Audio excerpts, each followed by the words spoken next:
I like myself a good ginger beer, but for me, a ginger beer needs to be spicy, a little sweet, and it has to have some good body. So when I found out about this method of making ginger beer, which I'm just gonna call never-ending ginger beer, I had to see if it would actually reliably and consistently produce a good tasting ginger beer. Now this never-ending ginger beer method is kind of like keeping a gigantic ginger bug. And a ginger bug, of course, being a sort of seed for fermentation. And if you want to see how to make your own ginger bug, you can check out my previous video in the description. So with the ginger bug, usually you take a little bit of the ginger bug and then add it to a larger batch of ginger beer liquid in order to carbonate it. But with this never-ending ginger beer method, I'm gonna take my ginger bug, scale it up, and instead of adding little bits of it to a main batch for carbonation, we're gonna use that gigantic bug as our ginger beer. So in this video, I'm gonna see if this never-ending ginger beer brewing method really works and whether it really does taste any good.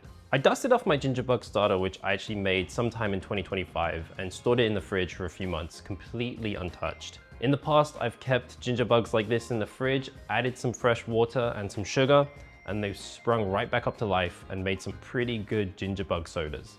But I'm never 100% certain it will work. So for this one, I mixed in a tablespoon of sugar, closed the lid with an airlock on it, and then set it on a heat mat. Since it's winter and in the studio, it can get pretty cold at night.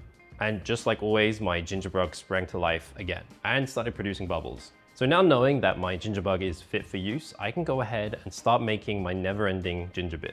I decided to start with a pretty basic recipe. For every 1 liter of water, I'm gonna use 200 grams of ginger and 100 grams of sugar. I bought some ginger from the supermarket, which was covered in dirt, which I love to see, but it also means I need to give this a really good scrub before we can use it. So I took it over to the sink and using a little stiff bristle brush, made sure to clean the ginger between all the little nooks and crannies, even breaking some apart to make sure I can get into those hard to reach spots because I don't want any gritty soil to end up in my ginger beer. I weighed my clean ginger and it turned out I had enough ginger for about 3 liters of ginger beer using my ratio. So therefore I'll need 3 liters of water and 300 grams of sugar as well. With that sorted, I can go ahead and start breaking down this ginger, and I'll do that with a food processor. You can use a knife and chop it down finely that way as well, but if you have a blender or a food processor, it will just make life a lot easier and faster. I have at this point also prepped a large glass jar. I'm using a flip top jar, which should just about fit all my ginger beer. But you can use anything, glass or stainless steel. Just make sure it's either not airtight or can fit an airlock on it. I'll throw in the ground up ginger, followed by my sugar and then the water. I'm using filtered water for my ginger beer, but bottled water also works well. I would just avoid using water straight from the tap, but if you have to, letting it sit for a day should help degas any chlorine in the tap water and make it just a little bit better for fermentation. And then finally, I'll add a good amount of my ginger bug. I never really measure how much ginger bug to add, but I just sort of judge by how much ginger beer I'm gonna be making. I'll give that a good mix until all the sugar is dissolved and then add the lid back onto the flip top jar. And instead of clamping this shut like this type of jar is designed to, I'm gonna close the lid and use an elastic band around the clamping mechanism to keep this lid shut, but not too tight so that any gas produced can escape. And then this will go to ferment for a couple days in a warm spot away from sunlight. Now it's pretty cold in the studio at the moment in winter, so I actually had this sitting on a heat mat that I used to keep my ferments just warm enough to ferment well. I saw some bubbles forming within a few hours of making my never-ending ginger beer, so I felt good about leaving it in the studio to ferment. And for a couple days, it did ferment quite well. Bubbles were forming, meaning gas was being produced, and I couldn't see any signs of spoilage. But maybe on the 3rd day, I noticed a big puddle of water on the ground, and the ginger beer level had gone way down in the jar. At first, I thought, wait, did this ferment so much that it burst through the top? But that has never happened to me with ginger bug fermentation because, quite frankly, ginger bugs aren't that strong. So I started cleaning things up regardless, but then I noticed a big crack in the bottom of the glass jar, which I suspect may be from sitting on a heat mat while in a cold studio. So the difference in temperature between the bottom of the jar and the rest of the jar could have caused a crack to form. I can say it's definitely not cracked from pressure buildup since I did use my little elastic band trick on the lid. I did go and check my other jars as well just in case, but the rest were doing just fine. It seems like this was just a sort of freak accident and luckily just a crack and no glass shards anywhere, which means I can still save this and transfer it to another jar. But since it had been a couple days and this had fermented a fair amount, I decided to just bottle some now and try to carbonate my ginger beer. Before I do that though, I wanted to add just a little bit of sweetness to this ginger beer so that it's not so dry. So I poured out some of the ginger beer into a separate jug, and the never-ending part of this ginger beer is that I can repeat the process of grinding up some ginger and topping up the jar with more water, ginger and sugar to let it keep fermenting and create more ginger beer. And in theory, I can repeat that forever, only ever needing to remove some of the spent ginger in the bottom of the jar. So to add some sweetness to my ginger beer, I'm gonna be using monk fruit sweetener. The reason I'm using monk fruit sweetener over sugar is because I wanna control the amount of fermentable sugars in this ginger beer when I go to carbonate it. If I add too much sugar, these could overcarbonate and potentially explode in the bottle. Sweeteners such as monk fruit or stevia aren't able to really be consumed by wild yeast in the ginger bug, so instead of being consumed and turned into alcohol and gas, they will remain in the drink and keep it sweet. The only downside being is that sweeteners just don't taste quite the same as real sugar, and too much can make a drink taste quite sickly, so I'm always careful with how much sweetener I use, and I'm always making sure to taste as I go. Now, once all the sweetener is dissolved into the ginger beer, I'll set that aside and I'll grab my bottles that I'll be using to carbonate my ginger beer. I'm using 3 types of pressure safe bottles. One is a plastic soda bottle. You can buy these new, or you can just use an empty soda bottle. As long as it had a carbonated drink in them, it should be fine. And they are, in my opinion, the safest option as plastic won't shatter. Instead, it will just balloon up instead of exploding. The other 2 I'll be using are glass bottles. One is a used beer bottle and the other is a pressure safe flip top bottle. I've said this multiple times in past videos, but always make sure you're using pressure safe bottles. A dead giveaway that a flip top bottle is not pressure safe is the shape. If it isn't round like this bottle, which has a square shape, it should not be used for bottle carbonating. I buy my pressure safe bottles from a reputable brand called Bormioli. And when you buy these bottles, the label shows a little drawing that says it's pressure safe. Now, once you've sorted out your bottle situation, it's a good idea to sanitize them, which I do with a no rinse brewing sanitizer. You can get these at any home brewing store. And then I'll add about half a tablespoon of sugar to each bottle. I'm using dextrose sugar, which is generally used for bottle carbonating because it's much more easily fermentable and won't add any flavor or mouthfeel to the drink. But you can also use plain old white sugar. Then I'll add my ginger beer to each bottle, leaving a few centimeters of headspace at the top of the bottle. This should just help prevent the drinks from bubbling over if they carbonate quite strong.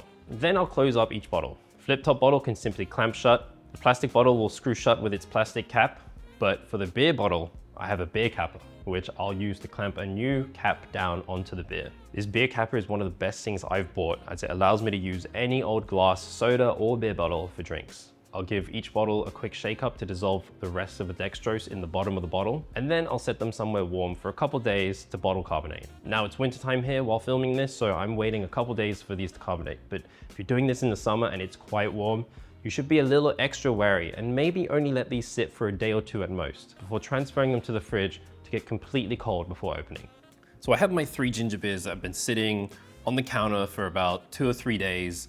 Like you saw, I've got a flip top bottle, I've got a beer bottle with a cap, and then I've just got a plastic bottle, which, you can use just a soda bottle, like a used soda bottle, works just the same. I think first though, let's just open the plastic one. They're all gonna taste kind of the same, but this is gonna be sort of like a judge of carbonation. And I'm gonna hold it near the mic so that you can hear if any gas escapes. Well, there will be gas escaping, but I'm gonna see how many bubbles come out of this. Okay, we've got a little bit of gas coming out and a little bit of bubbling. I don't know if you can see the bubbling happening there. I'm expecting a little bit of carbonation from this, but I'm expecting more carbonation from the glass containers too. Ginger beer does not smell good. So doing ginger beer this way is my first time doing it, sort of like the never-ending ginger beer method. I usually just keep a ginger bug in a small container, make separate batches of different ginger bug sodas that I want to make or ginger beer.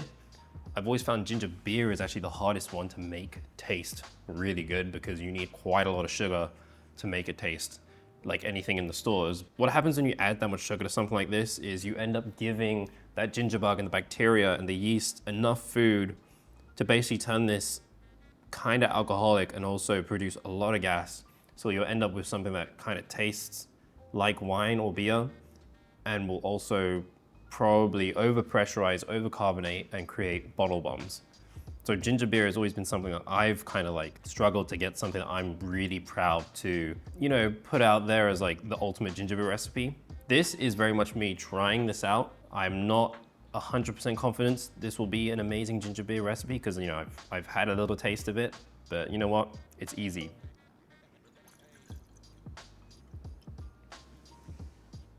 So there is a little bit of carbonation there.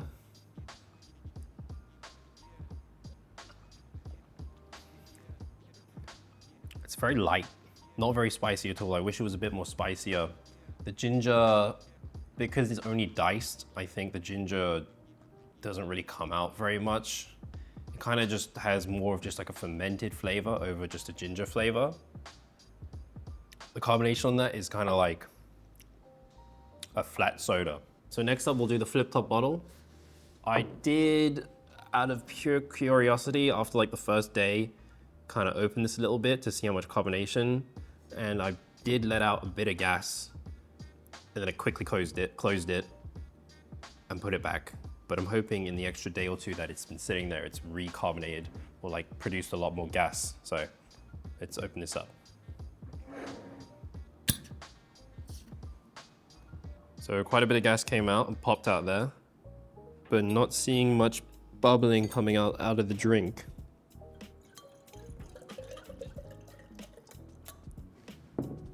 Which, you know, there's a little bit more there than the bottle. And of course, same smell. You know what, this one tastes a little bit drier. Actually tastes a little bit better. That one's a little bit more refreshing, a little bit more tasty. But I guess that only leaves the last one, which is the beer bottle one, which I'm thinking will be the most carbonated because I have not opened this one at all because, you know, I can't open this one. I think there's a bottle opener attached to this can opener. We'll open this one up.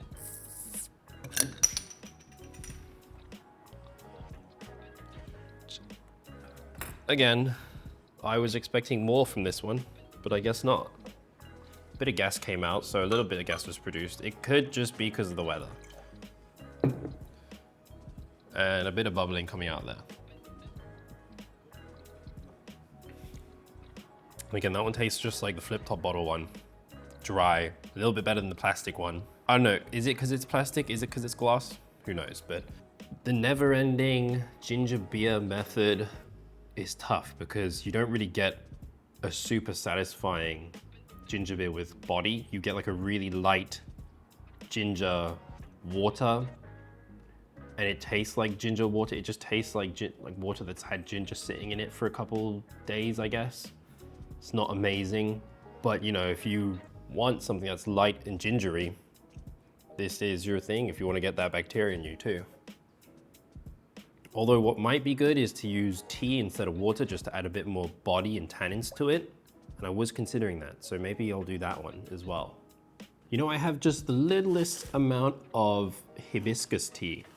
So maybe we can make something with hibiscus. A hibiscus tea gingerbug soda. This won't be a ginger beer, but a gingerbug soda. I'll cover that in a future video. I'd say the never-ending gingerbug method, if you can nail a good recipe, like go for it. You do you, but I prefer keeping a small gingerbug and just making little gingerbug sodas. Fermented ginger beer is still something I need to work on, and I'm gonna keep developing that recipe. And when I do nail that, you'll know because I'll have a video that's titled The Ultimate Fermented Ginger Beer Recipe. But for now, I think making ginger beer, if you want like a classic ginger beer, ginger ale drink, the way to go is probably making a syrup and then using forced carbonation to do that. Fermenting it like this with a ginger bug is a bit too uncontrolled, a bit too wild. Like this flavor coming from this ginger beer, if you drink a lot of fermented stuff or eat a lot of fermented stuff, like you'd be used to this flavor, you might actually enjoy it. It's like that fermented sort of funky flavor. But for the general person, I don't think this would taste that amazing. On top of it not being very sweet at all. I did add that little bit of monk fruit sweetener, but you either have to add a lot more, and even then it would be sweetener, which just does not taste the same. Or you go completely dry, and completely dry, it's not amazing. Regardless, that's the end of this video. I hope you enjoyed it. If you want to see more, go ahead and subscribe. If you have any suggestions, you can leave them in the comments, and I'll see you in the next video.